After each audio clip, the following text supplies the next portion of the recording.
nyata dan diseminasi modul budaya positif. Apa itu diseminasi? Diseminasi adalah berbagi pemahaman ya yang saya dapat tentang modul budaya positif.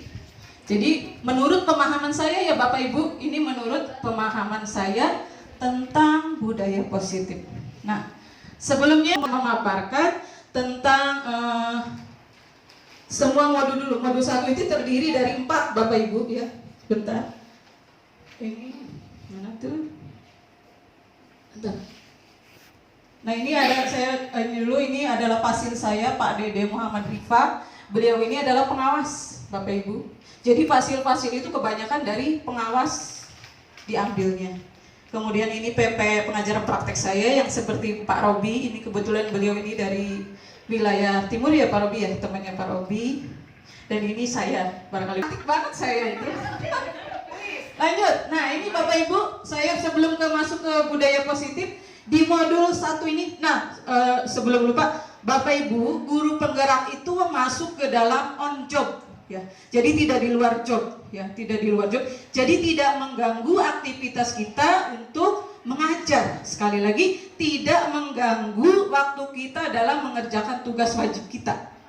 Karena kegiatannya itu dilakukan di luar jam wajib kita untuk mengajar tuh ya. Jadi Bapak Ibu buang jauh-jauh pemikiran bahwa guru penggerak itu hanya menghambur-hamburkan uang. Ternyata banyak sekali yang dapat, terutama yang saya rasakan Bapak Ibu ya. Mungkin Pak Robi sudah merasakan duluan itu dan Bu Nunung ya. Ternyata di situ luar biasa Bapak Ibu, saya terpukau karena mungkin saya masih muda, pengalaman belum begitu banyak tentang pendidikan gitu khususnya karena ini di bidang pendidikan ya Bapak Ibu. Dan kurikulum merdeka itu Bapak Ibu bukan dasarnya bukan dari luar negeri. Dasar pendidikan kurikulum merdeka yang Mas Menteri Nadiem Makarim gaungkan itu bukan berasal dari luar negeri. Dasar-dasarnya itu diambil dari Ki Hajar Dewantara, Bapak pendidikan kita. Beliau mengambil apa? Kenapa kurikulum merdeka ini identik dengan IT? Karena apa? Karena kebetulan pas peluncuran kurikulum merdeka itu ada pandemi. Jadi agak-agak bagaimana Pak Mas Nadiem itu berpikir bagaimana sekolah tetap jalan di situasi pandemi. Nah caranya kebetulan Mas Nadiem itu ahli di bidang IT. Akhirnya lahirlah pembelajaran yang berbasis online. Itu adalah jalan keluar untuk supaya kita tidak lost learning, tidak kehilangan untuk mendidik. Itu intinya ya. Jadi identiknya itu karena adanya pandemi itu. Jadi dikaitkan dengan IT teknologi agar kita tidak kehilangan waktu untuk mengajar dan anak-anak untuk belajar. Itu ya. Nah ini ada nanti Bapak Ibu yang ingin masuk guru penggerak, silakan Bapak Ibu daftarnya lewat SIM PKB masing-masing. Kemudian setelah itu ada seleksi administrasi. Ya, boleh atau tidaknya nanti ada di seleksi administrasi. Kemudian setelah itu Bapak Ibu akan mengerjakan esai. Esai nanti silakan diisinya berdasarkan real pengalaman pribadi. Tapi saya lebih mudah untuk mengapresiasikan yang saya alami. Jadi ngarangnya nggak terlalu jelimet gitu. Nah, setelah mengisi esai yang lumayan, rada menguras energi, tapi Ibu itu dikasih waktunya setelah seleksi administrasi lolos. Nah, kemudian setelah mengisi esainya dinyatakan lulus, kemudian Bapak Ibu akan mengikuti tahap selanjutnya yaitu peer teaching. Tapi tidak lama Bapak Ibu, cuma 10 menit. Jadi kita pura-pura ngajar ceritanya gitu ya. Yang penting yang harus Bapak Ibu lakukan, pengalaman saya ya yang sudah ini lolos tahap itu, yang penting ada pendahuluan, ada pemaparan materi inti, kemudian ada evaluasi dan ada conclusion di akhir rangkuman evaluasi itu. Yang penting ada di situ. Nanti juga diingatkan pada saat Ibu waktunya tinggal 3 menit lagi, kita bisa mempercepat prosesnya. Itu nanti diingatkan oleh 2 orang yang akan menilai kita. Tiap tiap kali kita mengikuti prosesnya ada 2 orang yang menilai. Tuh. Nah kemudian setelah lolos peer teaching, tahap selanjutnya adalah interview. Interviewnya lumayan panjang ya Pak Robi ya, 2 jam. Itu kita berhadapan dengan 2 orang saling bergantian menyicar kita, tapi berdasarkan esai-esai yang sudah Bapak Ibu tulis dan ada tambahan lain. Kalau kebetulan saya itu kemarin dapatnya, Pak Nadal kata Pak Robi, udah Bu Adi ingat aja yang kemarin ditulis di esai katanya gitu. Tapi kok keluarnya jauh banget kalau saya, malahan terkait dengan kurikulum Merdeka, bagaimana di tempat Ibu, bagaimana pelaksananya, padahal saya belum ajar di kurikulum Merdeka. Kebetulan saya banyak mendengar, saya banyak membaca, kemudian saya banyak bertanya. Jadi istilahnya tidak terlalu lost banget gitu. Saya punya data istilahnya gitu. Karena tidak malu bertanya, tidak malu untuk mendengarkan gitu kalau orang lain. Nah, kebetulan jargon guru penggerak itu harus tergerak, bergerak, dan menggerakkan. Jadi Bapak Ibu jangan berpikiran negatif tentang kami lulusan calon guru penggerak. Kalau kami itu sering ikut terlibat gitu ya Bapak Ibu, semata-mata kami sudah berprinsip kami ini harus selalu tergerak, terutama di bidang-bidang yang berbau pendidikan, terutama di lingkungan kita sendiri gitu ya. Ya, bergerak, kami berusaha untuk selalu ikut andil gitu di semua kegiatan yang ada di sini di sekolah. Nah, menggerakkan itu tidak sendiri Bapak Ibu, kami perlu dukungan Bapak Ibu, terutama juga dengan kepala sekolah yang punya wewenang itu kami dari situ. Nah ini modul 1, saya baru modul 1, udah mau 2 bulan Pak Robi ya kira-kira ya. Ini ada yang sudah saya pelajari, terutama ada filosofi Ki Hajar Dewantara. Di situ ada dasar-dasar hukum dari mulai ternyata Ingarso Sungtulodo Ingmadio Mangunkaso Titwuri Handayani itu zaman dulu kan Bapak Ibu, saya SD, perasaan itu saya SD waktu zaman bukunya masih leces itu biru gitu ya. Itu ternyata itu dari dulu ya, jadi dipakai lagi gitu ya.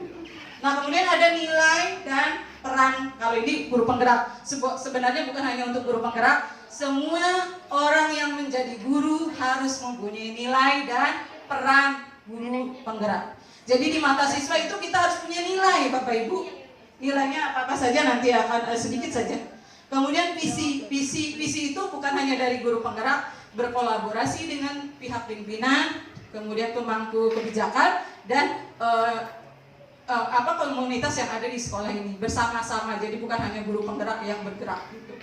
Kemudian baru ke budaya positif. Budaya positif ini adalah salah satu budaya yang harus diadakan, harus ada kita buat di sekolah ini supaya apa? Supaya anak itu bisa belajar dengan nyaman, bisa mengembangkan kemampuannya sesuai dengan bakat dan kemampuannya, tetapi tidak ada unsur-unsur yang berbau hukuman di situ, istilahnya gitu.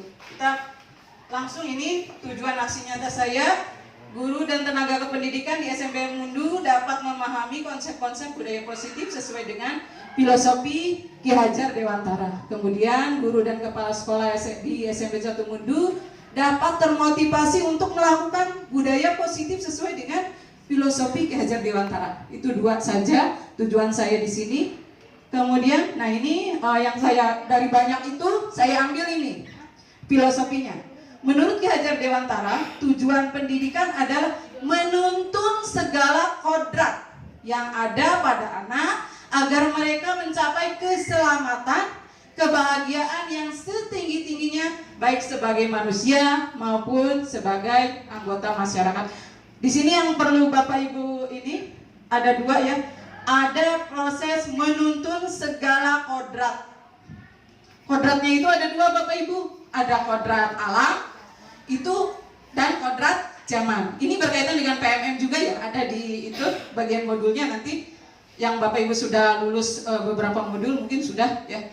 Nah, yang harus kita pahami bahwa anak itu dari rumah sudah membawa kodrat alamnya. Jadi kita di sekolah itu menuntun apalagi Bapak Ibu? Mempertegas yang belum nyata ya. Kemudian apalagi? Mengarahkan, itu intinya. Jadi kita ini di sekolah menuntun, mengarahkan supaya anak itu betul-betul sesuai dengan bakat dan kemampuannya. Jadi harus digali, Bapak Ibu yang tadinya belum kelihatan. Kalau di dunia pendidikan kita istilahnya dengan gunung es ya, gunung Pak Robi ya. Kalau gunung es itu yang kelihatan, yang nampak hanya 12%. Ya ujungnya saja, padahal di bawahnya itu luar biasa besarnya. Nah itu yang peran kita sebagai guru adalah untuk memunculkan, mempertegas apa yang dipunyai oleh anak-anak kita, gitu. Ya Bapak Ibu, itu sedikit saja saya menjelaskan. Nanti Bapak Ibu yang calon guru penggerak akan mengalami. Nah ini nilai dan peran guru penggerak. Nah nilainya guru penggerak itu bukan guru penggerak saja ya Bapak Ibu, mandiri, reflektif, kolaboratif, inovatif, berpihak pada murid. Itu nilai kita di mata siswa. Jadi kita tuh harus punya nilai ini Bapak Ibu. Harus ini nih, mandiri. Jadi jangan tergantung sama orang lain.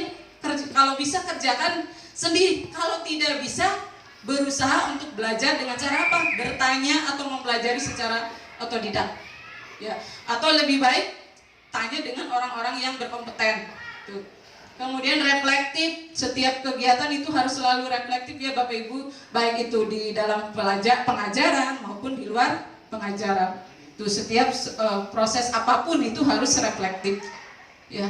Kemudian kolaboratif, harus kerjasama. Ya. Saya tadinya Bapak Ibu, saya itu orangnya pendendam, orangnya tadinya, gitu. Karakter saya, maksudnya kalau orang itu sudah berbuat jahat dengan saya nggak akan peduli lagi gitu tadinya. Pandangan saya sebelum mengikuti guru penggerak. Ya. Tetapi dengan mengikuti guru penggerak akhirnya terbuka, kamu ini tidak akan hidup sendiri, pasti suatu saat akan butuh orang lain gitu. Jadi saya yang selama ini saya pegang prinsip saya tidak akan membantu orang, dianya enak-enakan aja leha-leha, sementara dia itu tugasnya dia gitu ya gitu. Tapi saya berubah semenjak menjadi guru penggerak karena banyak sekali ternyata ilmu-ilmu apalagi kita seorang guru gitu ya, tidak baik untuk menyimpan hal seperti itu gitu. Kemudian inovatif pendidikan itu nggak boleh berhenti Bapak Ibu, harus terus berubah, harus terus bergerak, karena sesuai dengan tadi menurut Ki Hajar Dewantara ada 2 kodrat, yaitu kodrat alam dan kodrat zaman. Jadi zaman itu kita harus mengikuti, mau tidak mau harus mengikuti perubahan yang ada setiap eranya, setiap zamannya, harus selalu itu. Dan kemudian berpihak pada murid, apapun kegiatan itu harus berpatok pada berpihak pada murid, karena yang menjadi fokus kita adalah anak didik ya Bapak Ibu, peserta didik. Jadi harus tetap berpihak pada murid, apapun kegiatan atau proses yang kita ingin lakukan itu harus berpihak pada murid. Kemudian ini peran guru Bapak Ibu, ini pemimpin pembelajaran. Mungkin di saat di kelas itu harus jadi pemimpin pembelajaran. Pemimpin pembelajaran itu bukan berarti kita harus ceramah Bapak Ibu ya. Jadi kita harus membuat anak itu aktif di kelas Bapak Ibu. Kemudian yang tadi membuat anak-anak itu muncul bakat-bakat yang mereka punya tetapi belum muncul ke permukaan, itu kita harus mendorong. Tuh. Kemudian ya harus menstimulus ya. Kemudian menjadi coach sebagai guru anak. Kita tadi yang harus membantu sesama, apalagi sesama guru di sini di lingkungan yang sama.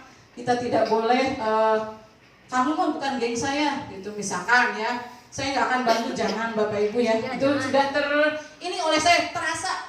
Jadi saya sangat-sangat jadi banyak berubah. Yang tadinya prinsip saya itu berubah drastis Bapak Ibu setelah menjadi guru penggerak ini. Jadi terbuka gitu, mata pikiran saya jadi terbuka. Oh ternyata saya picik banget ya, saya hanya mementingkan kepentingan diri saya sendiri gitu ya. Nah betul, sudah jalan ternyata ya, udah menyentuh hati saya gitu ya, sudah menyentuh. Kemudian mendorong kolaborasi, mendorong, memberi semangat antar teman, baik itu kepada murid maupun teman sejawat kita, sama-sama untuk kreatif ya Bapak Ibu, kreatif, kemudian ya jangan diam, apalagi yang masih muda-muda, ayo kreativitasnya tingkatkan lagi. Bapak Ibu yang masih muda, kalau yang sudah tidak muda, kita ya toleransi ya Bapak Ibu, karena mereka udah lihat laptop saja sudah mumet katanya gitu ya, lihat kena cahaya laptop aja udah mumet gitu. Kemudian lanjut mewujudkan kepemimpinan murid, yaitu mewujudkan membuat anak-anak itu menjadi pemimpin-pemimpin baik di dalam kegiatan belajar maupun di luar. Itu ya Bapak Ibu. Kemudian lanjut, nah ini visi guru penggerak, bukan hanya guru penggerak, saya garis bawahi semua guru ya. Jadi visi itu merupakan tujuan yang akan dijalankan pada masa yang akan datang. Tuh ya. Jadi kita mau sekolah ini mau seperti apa itu melalui visi. Jadi kita bangun visinya, kita buat visinya bersama-sama dengan pemangku jabatan di sini ya, pimpinan kita dengan yang lain-lain, dengan para wakasek dan lain-lain. Tuh. Dengan biasanya kalau ini ada ya beberapa misalkan padahal itu kegiatannya baik tapi belum terekspos dengan kita, maka nanti kita bisa meminta sumber dari berbagai ini ya, sumber untuk memunculkan yang sudah ada tetapi belum ter-up gitu, bisa dijadikan sebuah kebaikan gitu. Jadi budaya baik ya, budaya baik, budaya positif di sekolah kita.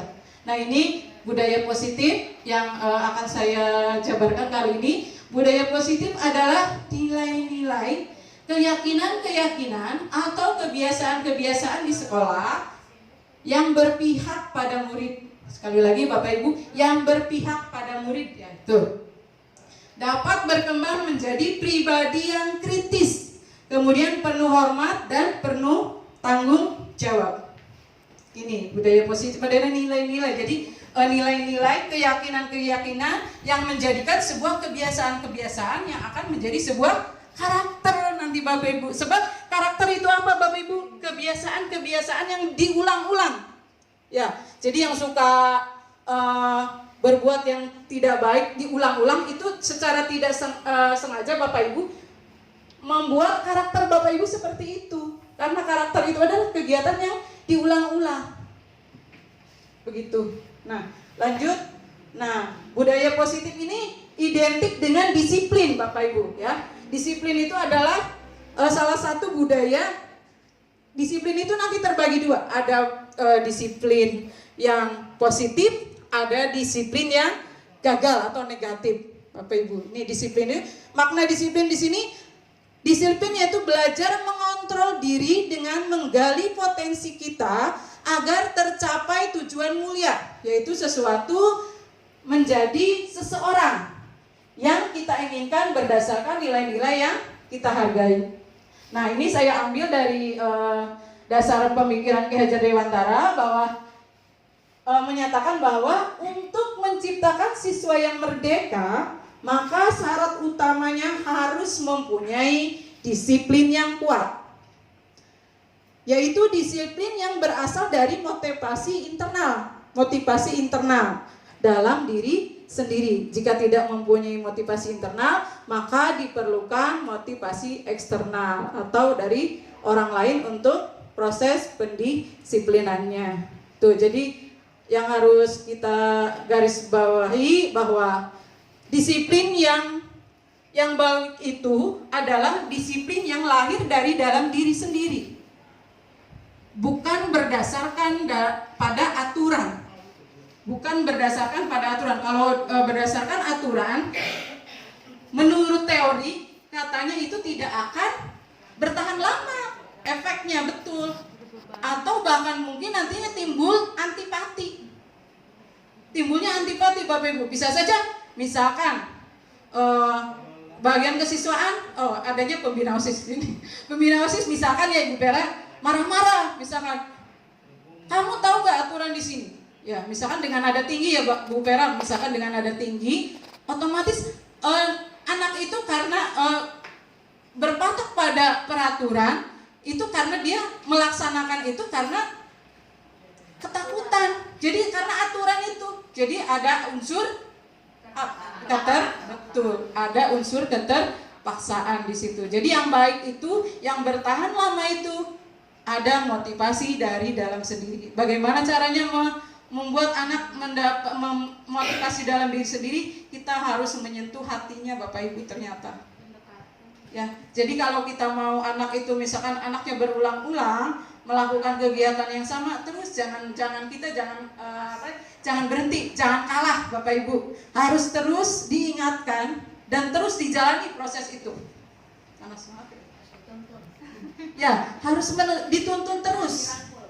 Jangan kita seperti tadi yang Bapak Kepala Sekolah, udah capek, jangan merasa lelah. Jangan merasa capek untuk berbuat hal-hal yang baik. Ya, jangan capek karena tugas kita. Apalagi kita sebagai abdi negara, Bapak Ibu, yang kita layani itu bukan orang dewasa, Bapak Ibu. Kita sebagai pendidik, yang kita layani itu adalah anak-anak.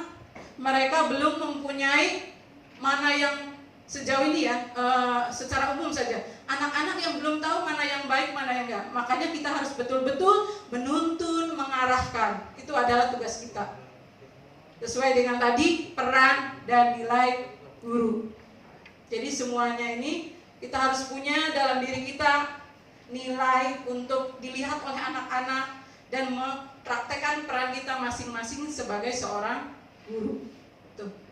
Kemudian lanjut. Nah, tadi sudah saya jelaskan, motivasi adalah aktivitas perilaku yang bekerja dalam usaha memenuhi kebutuhan-kebutuhan yang diinginkan. Tadi sudah saya singgung, motivasi itu ada dua. Ada motivasi ekstrinsik, itu dari luar ya Bapak Ibu, tadi yang berdasarkan aturan itu ya.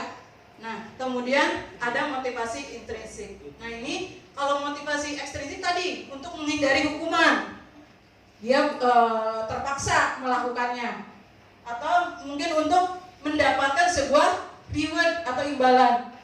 Nah, itu ya motivasi ekstrinsik. Boleh tidak? Boleh ya, boleh. Tetapi kita coba dirubah sedikit-sedikit untuk mengubah menjadi yang tadinya ekstrinsik menjadi intrinsik. Mungkin intrinsik ya.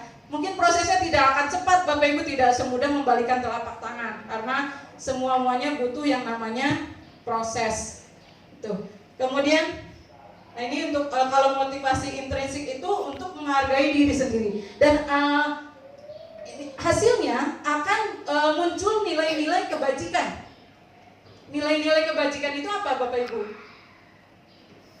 Nilai baik ya, nilai-nilai baik seperti yang ada di profil pelajar Pancasila. Apa nilai profil Pancasila? Bertakwa kepada Tuhan yang Maha Esa. Terus bernalar kritis, mandiri, ya, berkebinekaan global. Itu sebagai nilai-nilai, Bapak Ibu, nilai kebajikan secara universal, secara umum. Nah, itu contoh-contohnya nilai-nilai kebajikan ya yang akan memunculkan dengan sendirinya bertakwa ya, kemudian menghormati, menghargai, banyak ya Bapak Ibu nilai-nilai kebajikan itu, mandiri itu dan lain-lain itu ya. Kita lanjut. Nah, ini seperti yang tadi saya sudah uraikan bahwa untuk sebuah disiplin itu ada dua ya, ada identitas gagal dan yang kedua ada identitas berhasil. Ini dalam proses untuk budaya positif ya Ibu melalui disiplin. Disiplinnya ada dua, yaitu yang nah ini hukuman itu termasuknya ke dalam identitas gagal. Bapak Ibu, kita tidak ini ya dari guru penggerak ini bahwasanya di kurikulum Merdeka kita tidak boleh yang ada namanya hukuman. Yang ada, yang boleh yaitu ada sanksi atau konsekuensi. Kemudian yang ada yaitu selain sanksi dan konsekuensi ada restitusi. Kalau hukuman itu apa Bapak Ibu? Hukuman itu wajib aturan ya, aturan. Kalau kamu melanggar berarti harus berpatok pada aturan itu, yang dilanggar berarti harus dihukum. Dan hukumannya biasanya sesuai dengan, hukuman itu biasanya on the spot ya Bapak Ibu, tidak sesuai dengan kesalahan. Biasanya misalkan Bu Pera kalau ada anak-anak yang datangnya terlambat, biasanya apa Bu Pera? Biasanya suka ini ya, bersihin sampah. Kalau itu masih ini ya, karena dengan kebersihan ya. Mungkin yang nggak nyambung itu misalkan disuruh lari, itu namanya hukuman ya. Jadi tidak sesuai dengan konteksnya, jadi itu namanya hukuman. Jadi di kurikulum Merdeka ini sudah tidak diperbolehkan lagi adanya hukuman tuh. Tetapi Bapak Ibu, sekali lagi ini adalah idealnya ya Bapak Ibu. Jadi tergantung dari kondisi sekolah masing-masing. Tapi kita berusaha untuk mencapainya. Nanti kita mencoba untuk meminimalisir yang namanya hukuman. Tuh. Ya. Kemudian sanksi atau konsekuensi. Kalau sanksi ini lebih ke, misalkan kalau melanggar peraturan, sanksinya sudah tahu kan? Misalkan dari yang dulu dibikin apa berarti kesepakatan kelas ya.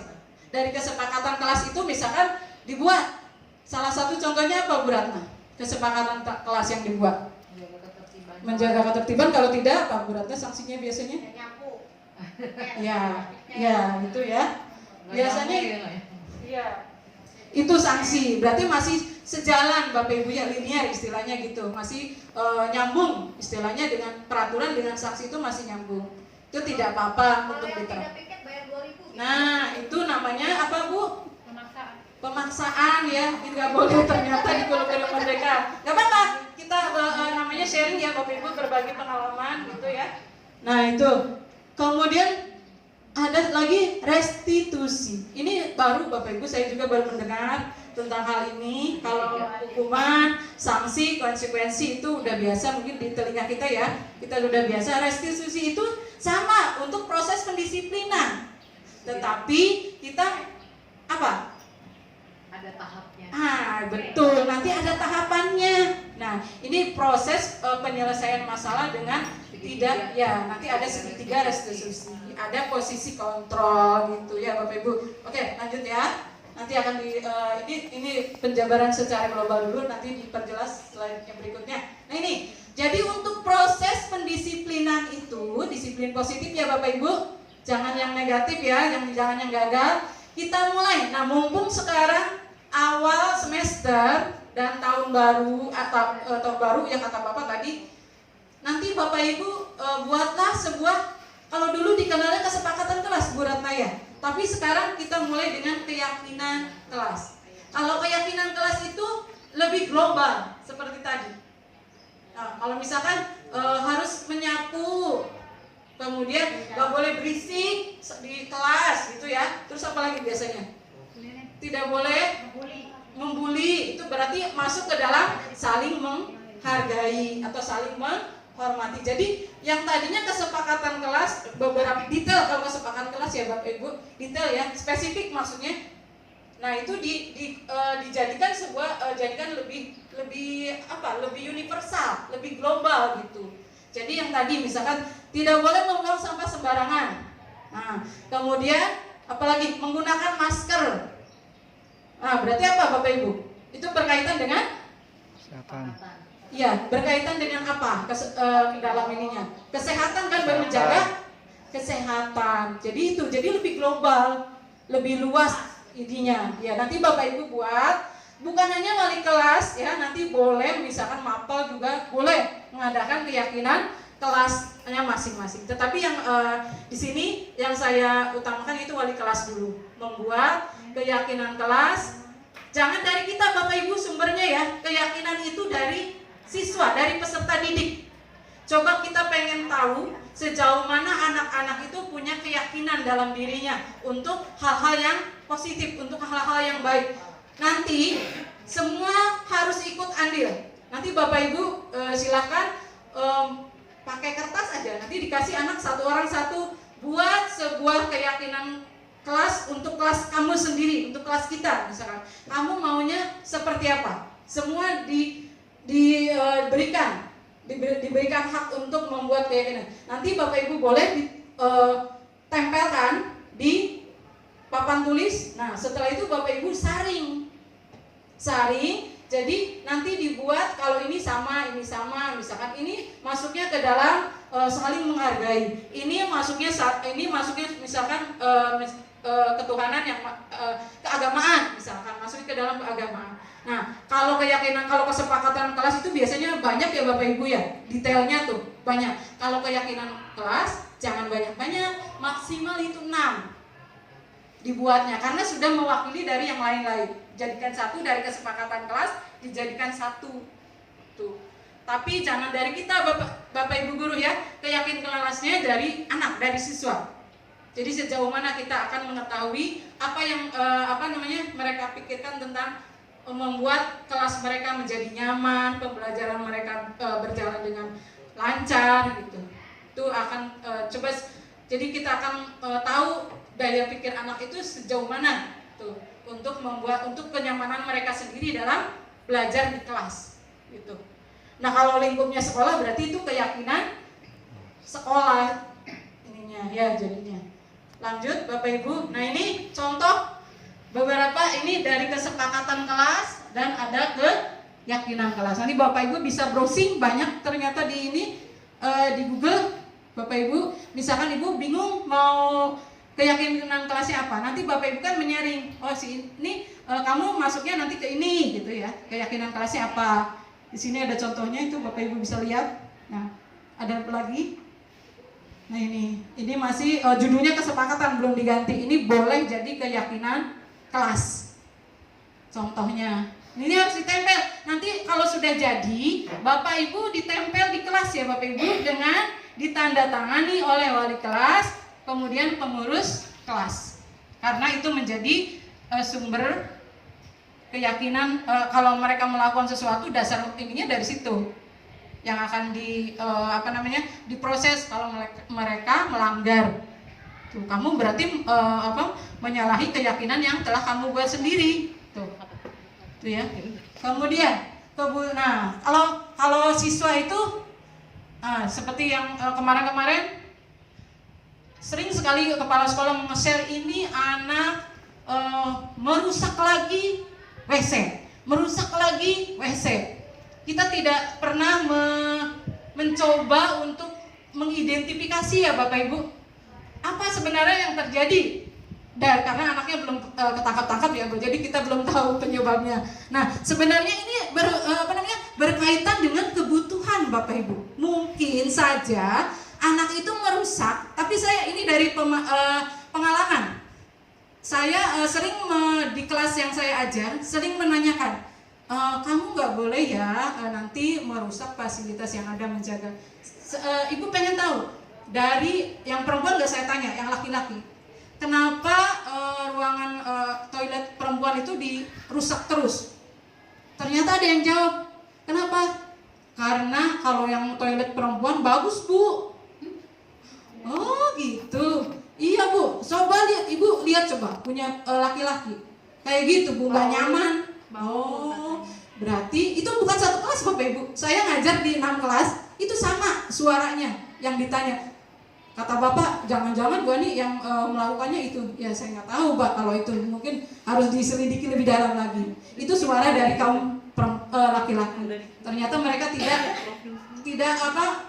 tidak terpenuhi kebutuhannya untuk mendapatkan toilet yang sama dengan anak perempuan ternyata. Nah, ini sama dengan ini, anak itu melanggar bisa jadi karena kebutuhannya itu tidak tercukupi, kebutuhan dasar manusianya. Kalau di lingkungan sekolah berarti ya, ini kita ininya di lingkungan sekolah. Kebutuhan dasarnya apa? Kebutuhan untuk bertahan hidup. Itu biasanya dari apa Bapak Ibu?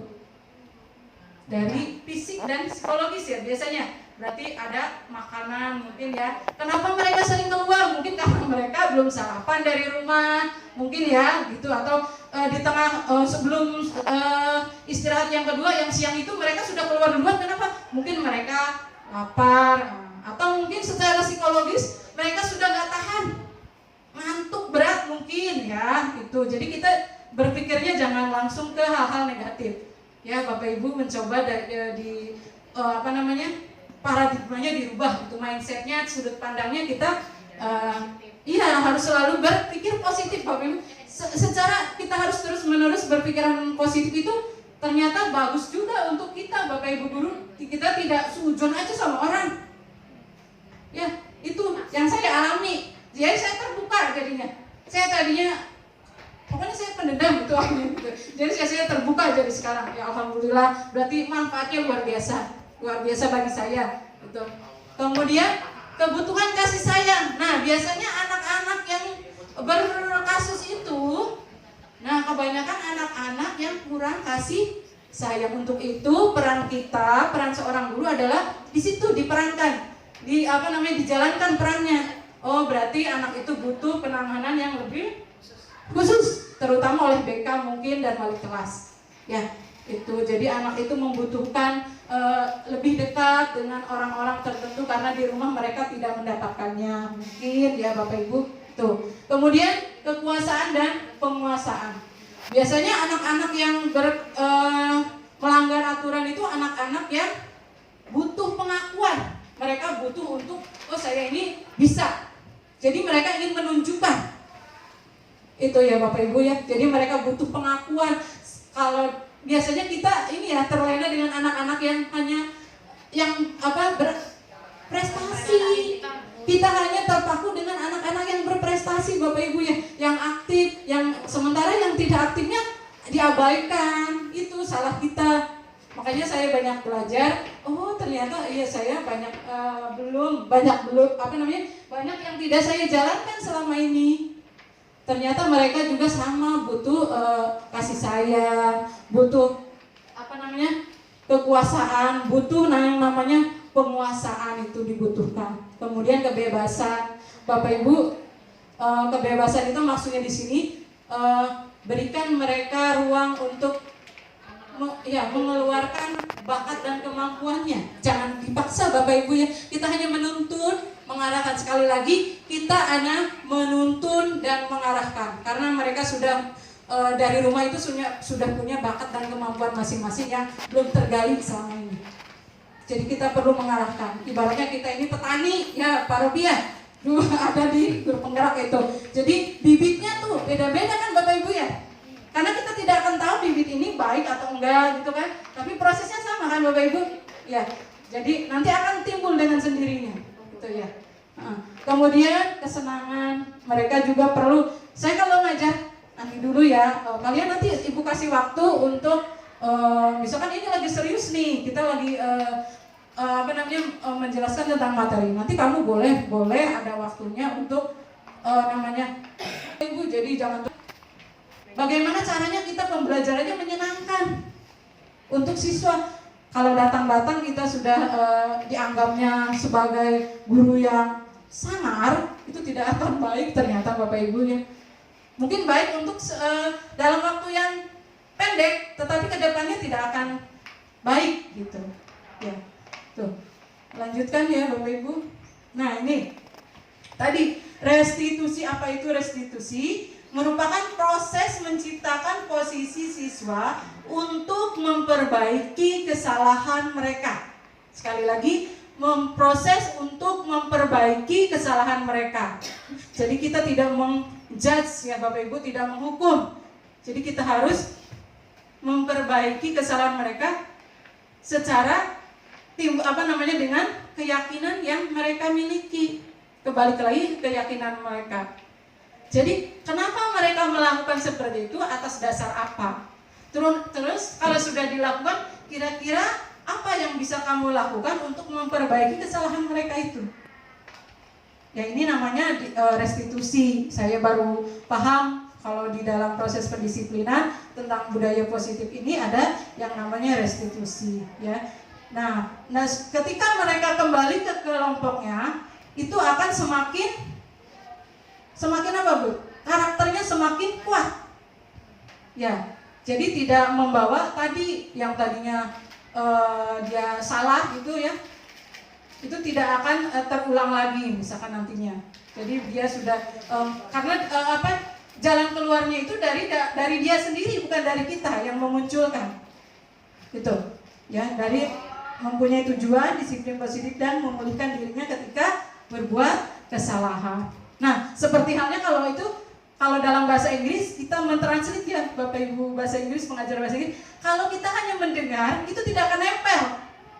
Translate Bu, translate bahasa Indonesia?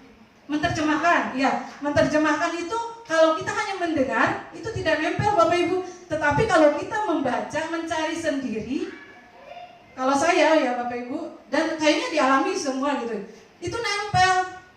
Ketika saya menemukan kata baru, saya cari tahu dan tulis di atas itu, dan ketika itu cepat nempelnya. Itu sama kayaknya dengan proses restitusi. Jadi harus dari dalam diri sendiri prosesnya. Nah ini adalah sama posisi kontrol. Ini termasuk restitusi. Ini adalah posisi kontrol. Jadi ketika kita memproses anak yang bermasalah, ini ada 5 posisi kontrol seorang guru. Yang pertama adalah penghukum. Penghukum kayaknya udah biasa ya di kita. Kebanyakan itu penghukum ya. Karena biasanya nadanya tinggi. Kamu ngapain? Itu penghukum biasanya. Kalau nadanya udah tinggi itu biasanya penghukum. Dan kata-kata kamu melanggar lagi aturan, itu penghukum. Nadanya tinggi, Bapak Ibu ya. Itu adalah seorang penghukum. Kayaknya udah lumrah ya kalau penghukum udah paham semua ya. Nah, pembuat rasa bersalah. Pembuat rasa bersalah ini lebih nadanya lebih tenang, Bapak Ibu. Coba, nah ini saya pernah mengalami, tetapi pada saat itu saya belum pelajari tentang modul ini. Waktu itu Sudirman, Bapak Ibu ingat ya kasusnya Sudirman berantem. Saya nggak ngajar di kelas itu, padahal saya nggak hafal. Saya waktu itu disuruh sama Bu Aryu, "Nok, itu ada yang berantem." Saya lagi di laptop, lagi mengerjakan tugas. Ternyata setelah saya ke sana, saya tanyakan ada apa? Itu Bu, berantem Sudirman sama, saya nggak tahu itu namanya. Karena anaknya sudah dibawa Pak Luki ternyata. Yang satunya, yang lagi berdiri hanya Sudirman. Akhirnya saya bawa ke sini, ayo ikut Ibu. Terus ya, saya kasih minum. Waktu itu duduk di sini, dikasih minum. Terus tiba-tiba dia dikasih minum kok dia lari. Kamu mau kemana? Enggak Bu, ini mau kumur. Oh ternyata dia luka Bapak Ibu, berdarah. Saya tidak tahu kalau dia itu berdarah banyak. Alhamdulillah saya ngambilnya air es, karena itu kan PJOK ya, untuk bisa untuk menghentikan pendarahan ya, kalau air es itu ya. Ternyata saya benar, berarti dia itu tadi berantem itu sampai akhirnya luka di dalamnya, berdarah banyak. Terus akhirnya, bentar Bu, ini katanya mau kumur-kumur, dia duduk lagi.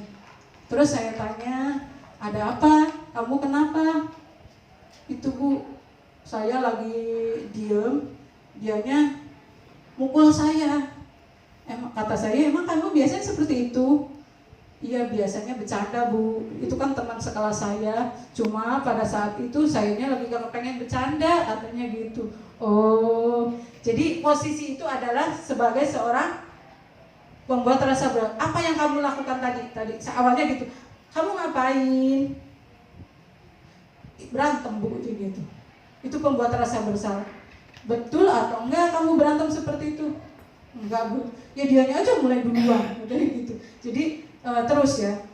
Tapi pada saat itu saya sudah membuat dia menceritakan, bukan mengakui, menceritakan apa yang telah dia lakukan. Itu namanya pembuat rasa bersalah ya Bapak Ibu. Dan pada saat itu saya menanyakan, kalau berantem gitu kira-kira baik atau enggak? Enggak Bu. Terus mau kamu lakukan lagi? Enggak Bu, cuma ini aja. Cuma belum lanjut udah ditarik sama Pak Luki, keburu datang. Udah di ruangan saya aja, kata Pak Lukinya. Ya Pak Luki ya, pada saat itu ya. Jadi ketika itu saya belum tahu yang namanya restitusi. Oh, setelah saya mempelajari, saya berarti sudah melakukan yang namanya restitusi. Nanti ada di segitiga restitusinya ya Bapak Ibu. Ini hanya posisi kontrolnya dulu. Ada sebagai teman. Kalau teman itu lebih ke antar teman. Gimana sih Bapak Ibu? Kamu ayo cepetan kerjain, nanti Bapak gak kasih nilai gitu. Biasanya kalau teman ya. Jadi komunikasinya sebagai teman lah Bapak Ibu. Ayo cepet lakukan, buat bapak loh ini loh, buat ibu loh, gitu misalkan. Kerjain cepet. Nah itu berarti sebagai teman, nadanya juga kayak nada dengan teman. Tuh. Kemudian pemantau. Kalau pemantau ini seperti misalkan Bu Vera, Bu Reni itu lebih ke pemantau. Jadi mereka mendisiplinkannya itu berdasarkan aturan yang ada. Jadi dasarnya adalah pada aturan. Pemantau itu lebih seperti itu. Jadi kamu tahu nggak aturannya apa? Tapi nadanya tidak tinggi seperti penghukum, lebih ini. Jadi kamu tahu nggak aturannya apa kalau hari Senin? Bajunya harus rapi kan? Harus lengkap kan? Gitu ya. Lengkap semuanya dipakai. Nah itu lebih ke pemantau. Posisi Bu Vera, Bu Reni adalah sebagai seorang pemantau karena semuanya berdasarkan aturan yang ada di sekolah. Itu pemantau. Kemudian manajer. Kalau manajer ini yang paling bagus Bapak Ibu, idealnya balik lagi kepada apa yang kondisi sekolah masing-masing ya Bapak Ibu. Kalau manajer ini sudah di dalam diri manajer itu sudah mempunyai posisi teman dan pemantau. Jadi dia manajer. Jadi sudah melakukan solusinya. Solusinya apa? Tapi bukan dari guru. Solusinya itu dari anaknya yang berkasus. Kira-kira kalau kamu begitu, apa yang akan kamu lakukan untuk memperbaiki kesalahan kamu? Jadi lebih ke bagaimana solusinya. Biarkan mereka membuat solusi sendiri, karena itu adalah keyakinan mereka yang bisa mereka lakukan. Dan itu harus terus dipantau Bapak Ibu ya, berjalan atau tidak. Nah ini, proses menciptakan kondisi bagi murid untuk memperbaiki kesalahannya sehingga karakter mereka lebih kuat ketika kembali ke kelompok yang tadi, yaitu validasi tindakan, menstabilkan identitas, dan menanyakan keyakinan. Apa saja yang menjadi validasi tindakan tadi, seperti tadi saya yang melakukan ke Sudirman. Kamu kenapa? Kenapa kamu berantem? Itu namanya. Kemudian menstabilkan dulu posisinya. Tadi dikasih minum, upayanya itu ya duduk gitu ya. Terus baru bercerita. Itu namanya kemudian mencari keterangan tentang apa yang telah dilakukan. Itu namanya validasi tindakan. Tindakannya apa yang telah dilakukan? Kesalahannya yang telah mereka langgar itu apa? Kemudian menstabilkan identitas. Menstabilkan itu apa? Jadi secara umum nggak apa-apa, boleh kamu misalkan dia itu karena tadi kan karena dia mempertahankan prinsip dia, karena dia mempertahankan kalau dia itu sekarang tidak mau bercanda, kayaknya dia sedang ada masalah mungkin di rumahnya ya, jadi dia tidak mau bercanda. Itu namanya menstabilkan identitas. Jadi nggak apa-apa kamu begitu, tetapi harus ada jalan lainnya, jangan seperti itu ya. Tadi itu adalah tindakannya tidak baik ya, lebih baik kamu tidak seperti itu ya. Itu menstabilkan yang kamu lakukan gitu ya, menstabilkan. Kemudian kira-kira kalau kamu sudah begitu apa yang akan kamu lakukan? Menanyakan keyakinannya, solusinya, apa yang bisa kamu lakukan setelah itu. Saya belum tanya ke Sudirmannya, ke guru di bawah Palungi. Kira-kira tadinya saya mau ini ya, setelah itu apa gitu. Cuma keburu dibawa Pak Luki ke ruangannya. Tapi saya sudah mempraktekannya Bapak Ibu. Saya sudah ada di YouTube saya sudah tapi bukan orang yang berkasus, tapi diperankan oleh pihak lain. Kebetulan si Faisal dengan si Anggit ya yang jadi perannya, tapi dianya malu-malu jadi tidak kurang ininya kata saya. Udah, yang penting kamu sudah melakukan, terima kasih sudah membantu Ibu untuk membuat tugas ya, melaksanakan tugas Ibu. Itu sudah ada di YouTube saya. Kalau mau lihat boleh di Adi Nur Aini Bapak Ibu ya YouTube-nya. Banyak ya Bapak Ibu, di situ ada tugas-tugas saya yang saya ini. Bapak Ibu kalau yang calon-calon guru penggerak bisa nanti silahkan mampir ke YouTube saya Adi Nur Aini. Tuh. Ya. Nah, ini segitiga. Nah, ini kata-katanya ya Bapak Ibu ya. Nah, kalau validasi tindakan yang salah. Nah, itu ada di sebelahnya Bapak Ibu. Kamu tentu punya alasan mengapa melakukan itu. Itu validasi. validasi tindakan. Adakah cara yang lebih efektif untuk mendapatkan apa yang kamu butuhkan? Jadi cara lainnya, ada jalan lain gitu. Nah, kemudian menstabilkan. Setiap orang pernah melakukan kesalahan. Itu iya, betul, karena kita manusia tidak ada yang luput dari kesalahan ya Bapak Ibu, tidak ada yang sempurna. Tuh. Kemudian kamu bukan satu-satunya yang pernah melakukan hal ini. Itu ya. Karena banyak kan Bapak Ibu di kita ya. Itu. Kemudian nah, setelah itu keyakinan kelas apa yang telah disepakati gitu. Balik lagi ke awal, keyakinan yang telah dibuat gitu. Ya, kemudian kamu ingin menjadi orang seperti apa setelah ini gitu ya. Nanti ketika dia kembali lagi ke kelas, kan dia otomatis tuh menjadi bahan iya dari yang lain karena dia sudah melakukan hal-hal yang tidak baik. Nah, itu dia bisa dengan pede kembali lagi ke kelompoknya karena dia sudah melakukan keyakinan yang telah dia buat. Itu Bapak Ibu, ini budaya-budaya positif yang ada di sekolah kita yang sudah berjalan ya Bapak Ibu.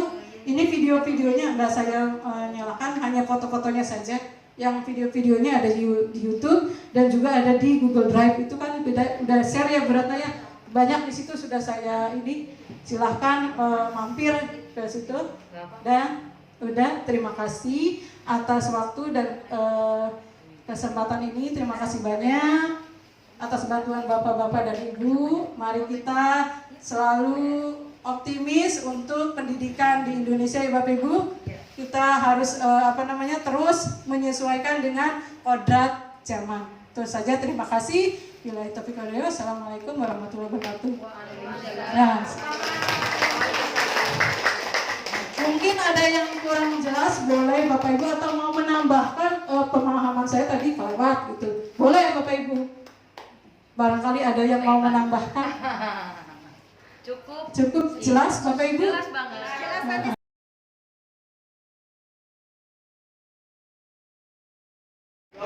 Oke, assalamualaikum warahmatullahi wabarakatuh. Waalaikumsalam warahmatullahi wabarakatuh. Semangat? Semangat ya. Selamat datang di semester kedua ya, tahun baru. Semester kedua kita awali pembelajaran di awal semester ini dengan budaya positif ya. Kita mulai dengan membuat keyakinan kelas ya. Silahkan semua siswa membuat keyakinan kelas ya. Kalian buat masing-masing satu orang, kemudian tulis ya yang sudah Ibu berikan kertasnya tadi. Sudah semua kertasnya? Silahkan kalian tulis. Nanti kalau sudah, silahkan kalian tempel di depan. Nanti kita akan sama-sama baca ya tiap kesepakatan kelas yang sudah kalian buat. Kemudian nanti akan dipilih menjadi 6 sampai 7 keyakinan kelas saja ya. Dari 35 kita kecilkan lagi menjadi 6 sampai 7.